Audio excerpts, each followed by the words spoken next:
Sam Howell. Well, does he earn a 66 or something higher based upon his preseason debut? He was 9 for 12, 77 yards, 1 passing touchdown. He had 1 run for 8 yards. And they seem to be happy with where this guy is. I know that every once in a while Ron Rivera throws a bone to Jacoby Brissett, but Sam Howell, so far so good. Long way to go, but so far so good, Chris. Yeah, that's right. Played well in the first outing of the year. Looked good, looked comfortable. Jacoby Brissett threw a really bad interception that you would have expected the young quarterback to throw, not Jacoby Brissett. This is what I like about Howell. One, he's got a good natural feel for the game. Where to move in the pocket. Oh, wait, this guy might be open. I'm going to hold the ball for a half second longer to get the 20-yard completion. And then what you heard the players talk about, Mike, look at that. Even the movement in the pocket there. Those are the things I really like about him. He's a natural that way. And then what you heard the players talk about is the guy can throw the ball down the field.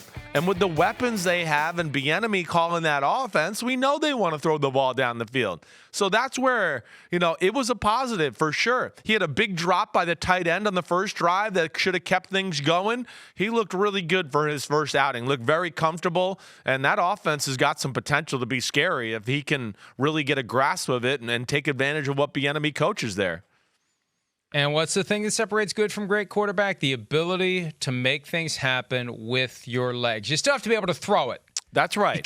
You can't just run around and spray the ball everywhere except where it's supposed to be. Then you're Tim Tebow. You've got to be able to deliver the ball accurately while you're on the move, after you've reset, know when to run, know when to stop, know when to move. And yes, working with Eric Bieniemy. What a weird story that was last week. That whole thing with Ron Rivera, with what he said about Eric Bieniemy and the aftermath and the blowback. I mean, the bottom line is Bieniemy is going to get it done for the Commanders. Their offense is going to be a lot better, and that team is going to be a lot better. And, where I ultimately came down with my not even really a conspiracy theory, the idea that Rivera at some level may be thinking, we get to the end of the year, if they're faced with losing Eric Bieniemy to another team, they may just make him the head coach here. Well, yeah. I think we have to have that on our radar screen. Yeah, I hear you. That's the Dirk Cutter, Lovie Smith swap that the Buccaneers did after Jameis Winston's rookie year. They were faced with losing Cutter, so out went Smith and up went Cutter to the head coaching job. I think if I'm Ron Rivera, at some level I'm concerned that my offensive coordinator is going to do such a good job that the new owner's just going to say, why isn't he the head coach? Right. I feel you there. I mean, the team's just okay, but the offense is thriving, and Sam Howell looks great, and things are going in the right direction. Yeah, that could be scary for Ron Rivera. We'll see. I don't know what he was trying to do, like we talked about last week, unless he was just trying to kind of communicate to Bieniemy to have a little bit of a softer touch with players and trying to do it through the media. Either way, we know it wasn't a good look. But, yeah, I like this offense. I do.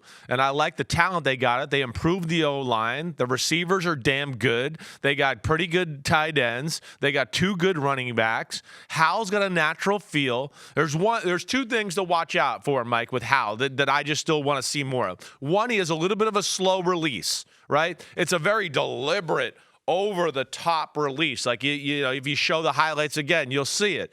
And there's not a lot of different arm angles, right? So he moves out of the pocket and he throws the ball well. Then if he's in the pocket, he's great. But when there's like, hey, you got to slide and maybe do sidearm or get it around that offensive tackle and defensive end over there, I don't see that. Those are little last pieces of the puzzle I'd like to see, right?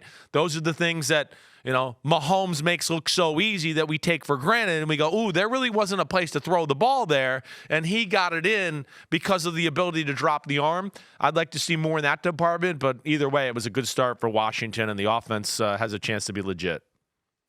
So you've gone from complaining about the influence Patrick Mahomes has on the youth of America, including your son with the sidearm throws, to embracing it and expecting to see it.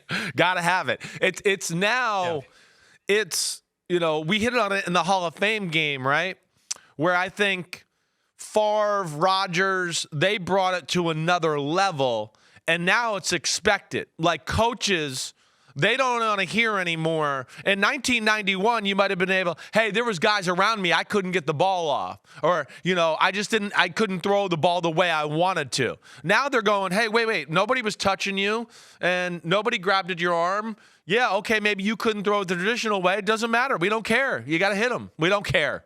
We don't care. and we'll find somebody else that can.